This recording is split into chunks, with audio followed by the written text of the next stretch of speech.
Assalamualaikum warahmatullahi wabarakatuh. Salam seduluran. Sobat jadi, sobat seduluran, ketemu lagi dengan kita untuk kelanjutan yang waktu segmen berikutnya itu menceritakan tentang sejarah dari Jubel dengan narasumber yang pernah ke sana. Beliaunya yang akan menceritakan lebih detailnya seperti apa. Di situ ada sisi misteri dan lain-lainnya, ada horornya dan lain-lain, kita juga nggak tahu. Tapi lebih tepatnya nanti detailnya secara narasi nanti Mas Pandi yang menceritakan. Monggo Mas Pandi. Di area Jubel, di belakang kantor administrasinya Belanda, terdapat sungai yang bermuara pada air terjun. Jadi masih dalam satu kawasan bernama Jubel, masih dalam satu kawasan markas tersebut. Saya penasaran untuk menuruni jurang itu, sehingga saya ingin tahu titiknya sampai di mana. Disinilah saya mulai berjalan menuruni jurang tersebut hingga menemukan aliran sungai kecil di situ, tapi penuh dengan lintah. Oh, lintah apa pajak? Saya katakan lintah karena memang ketika saya melihat lintahnya dan saya memeriksa sekitar, ternyata sudah ada di kaki maupun di punggung. Sudah nempel. Dan begitu artinya saya berhati-hati mau menelusuri aliran sungai itu, tapi tidak terlalu dekat dengan sungainya. Nah, di situ saya penasaran, di sini kenapa banyak yang berlalu lalang di sekitar sungai tersebut, seperti memperhatikan. Maksudnya berlalu lalang itu seperti apa? Jadi dari kanan bergerak ke kiri, menghilang, dari kiri pun bergerak ke kanan, tapi bukan sosok yang sama, bukan makhluk halus yang sama. Oh, makhluk halus. Jadi saya sendiri pun kenapa? Memang saya asing di situ. Saya juga baru pertama kali di situ. Tapi sambutannya kok seperti itu, bukan seperti di markas Belandanya. Jadi ini beda ya. Jadi beda area ya. Nah, beda area. di situ Alamnya ternyata beda mungkin. Nah, perbedaan dimensi itulah yang akhirnya saya sadari, oh, antara yang di markas maupun yang di aliran sungai sampai ke air terjun itu berbeda. Dan berbeda pula orang-orang apakah makhluk halus yang ada di situ lain dengan yang di markas. Si Mas Pandi melihat orang-orang sosok-sosok itu seperti apa? Apakah seperti orang-orang zaman dulu ataukah seperti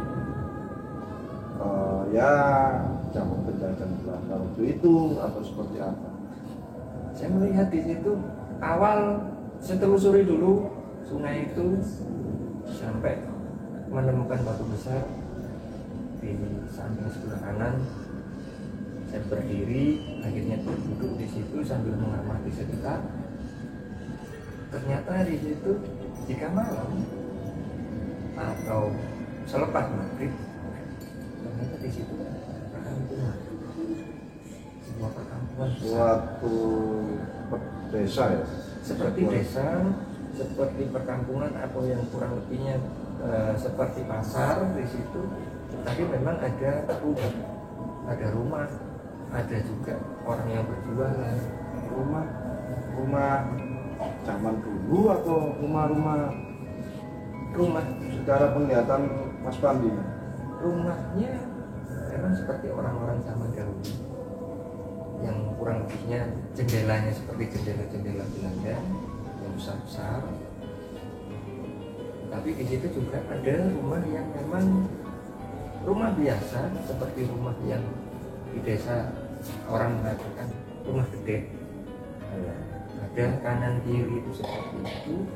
Mereka memenuhi semua, ada yang ada seolah-olah tidak ada jalan di situ karena memang lalu lalang yang juga. Oh, saya penasaran kenapa dan kenapa dijadikan sebuah pasar atau sebuah desa untuk barang halus seperti itu. Nah di sini saya mau mundur karena saya sudah terlalu jauh masuk.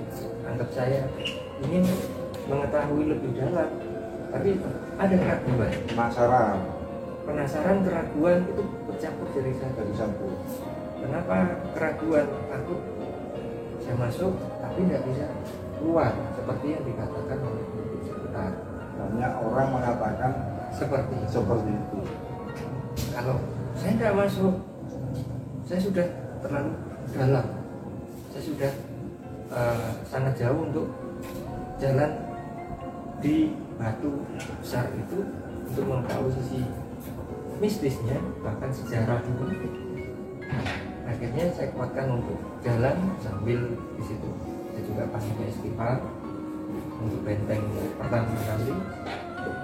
Saya sambil jalan, saya ingat memang pesan jangan sampai tertidur masuk ke rumah kanan atau rumah kiri, walaupun jangan sampai tergiur oleh penduduk-penduduk yang ada di situ, walaupun mereka menawarkan sebuah keindahan penghargaan duniawi, interaksi secara langsung.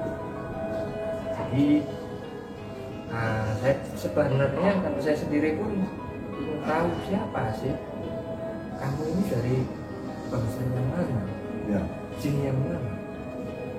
Cuman di situ saya berpegang teguh, daripada saya sibuk dengan makhluk halus sembarangan diri, lebih baik saya meneruskan sampai di titik akhirnya Google ini yang dikatakan air terjun oleh si cantik ini sebelahnya.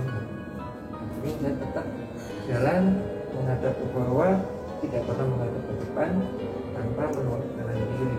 Karena menyusuri sungai itu hingga ketemu air terjun.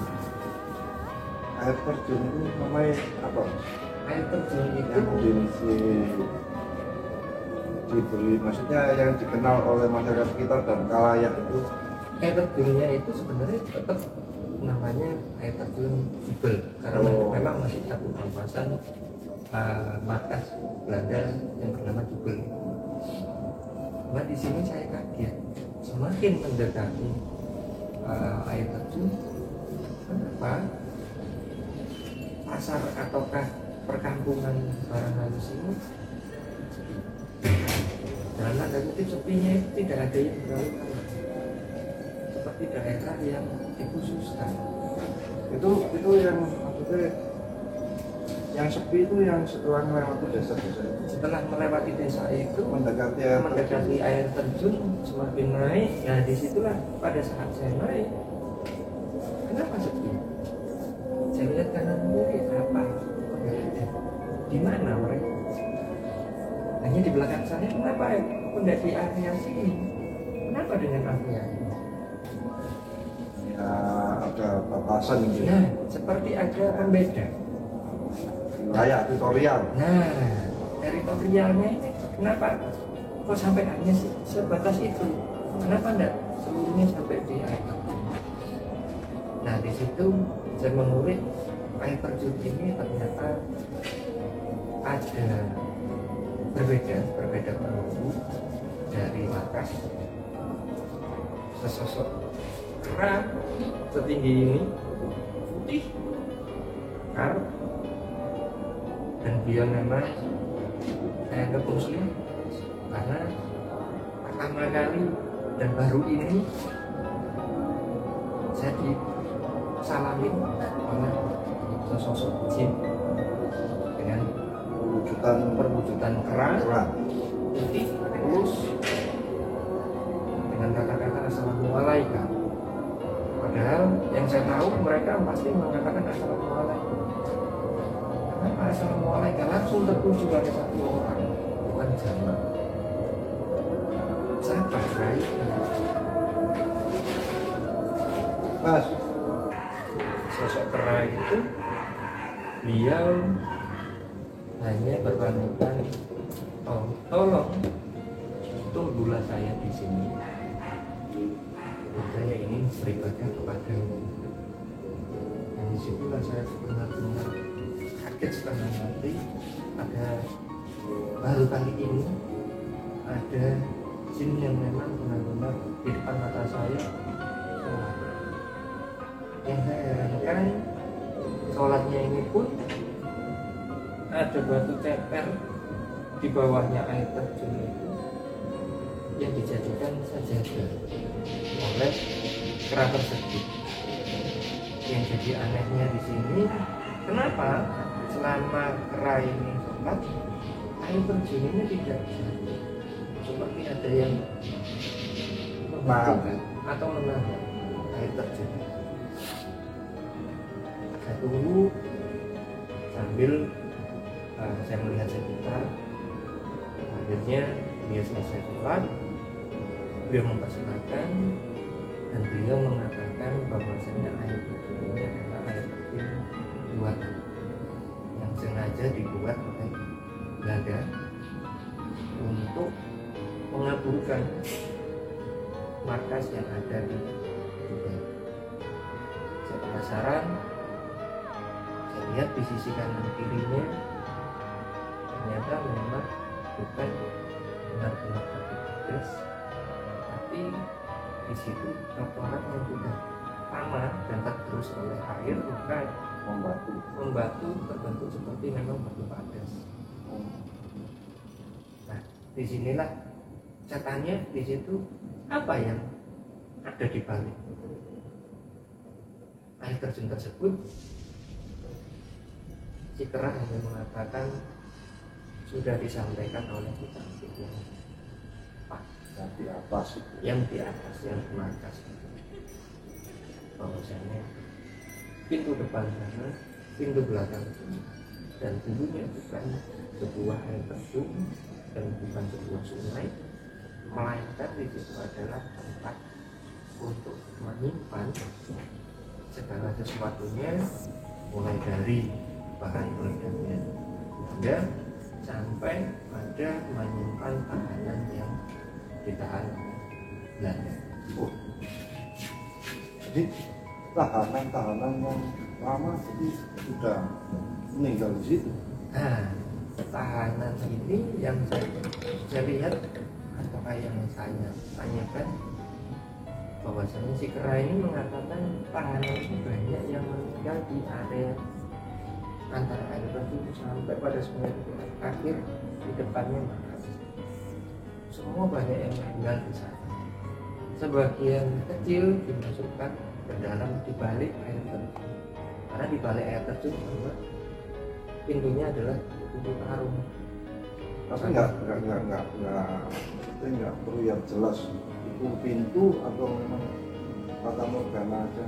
Kalau dilihat kita pandang dengan seksama, di situ pasti orang kalau mengerti teknik atau orang-orang teknik pasti akan paham dengan pintu ini tinggi berapa, lebar berapa. Karena di zaman Belanda sendiri pun pasti ada hitungan di mana ketebalan, di mana lebar, di mana tingginya. Karena yang diinginkan oleh Belanda adalah kerahasiaan. Nah, disitulah akhirnya saya menemukan sebuah pemahaman dan pesan-pesan untuk yang generasi berikutnya, bahwasanya peninggalan Belanda ini atau peninggalan orang-orang di zaman dahulunya ini sangat banyak, belum tentu dapat kita lihat atau dapat kita telusuri, dan tolong dijaga kelestariannya. Memang di situ aslinya saya sangat senang atau mencintai alam yang ada di sekitar Dubai, karena airnya begitu bersih, suasana begitu tenang, tidak ada keramaian seperti walaupun kita ada di hutan. Nah di situ tolong untuk generasi muda jangan sampai memperjualbelikan apa yang menjadi kekayaan alam di bumi Nusantara atau di Indonesia sendiri hanya untuk kepentingan orang-orang asing. Ini suatu pesan yang benar-benar diucapkan oleh sosok Kera itu tadi. Sosok Kera ini mengatakan jangan pernah menjual warisan dari nenek moyang, tetapi lestarikan apa yang menjadi peninggalan dari nenek moyang. Jadi secara hikmah dari sisi mistis dan misteri yang di situ, sebenarnya intinya itu kita harus selalu melestarikan dan menjaga supaya tetap terjaga kerahasiaannya. Maksudnya gitu ya? Iya. Jadi memang memang nggak perlu diungkap harusnya. Seharusnya tidak perlu kita tergiur oleh orang-orang luar atau orang-orang yang punya kepentingan hanya sekedar menjual informasi maupun menunjukkan bahwasanya ini ada harta peninggalan Belanda yang nantinya ujung-ujungnya akan menjadi sebuah perang begitu dengan masyarakat sekitar. Karena ya manusiawi lah, keserakahan manusia itu kan nggak ada batas. Ya. Oke, jadi Mas Pandi ini menceritakan banyak sisi, di antara sisi mistisnya, sisi penelusuran yang secara alaminya, sampai bertemu dengan sosok yang menjaga di air terjun Jubel itu dengan pesan seperti yang disampaikan oleh Mas Pandi. Harapan kita sebagai generasi penerus bangsa, terutama Indonesia, kita wajib untuk menjaga dan melestarikan alam semesta supaya berimbang, karena tanah Jawa terutama itu banyak sekali hal-hal yang misteri yang belum bisa diungkap. Dan insya Allah untuk Sobat JAB seduluran, Chandra akan selalu menelusuri apa yang menjadikan sejarah yang kadang terlupakan atau tidak diungkap, akan kita ungkap di channel. Oke, sekian dulu dari cerita segmen ini tentang air terjun Jubel.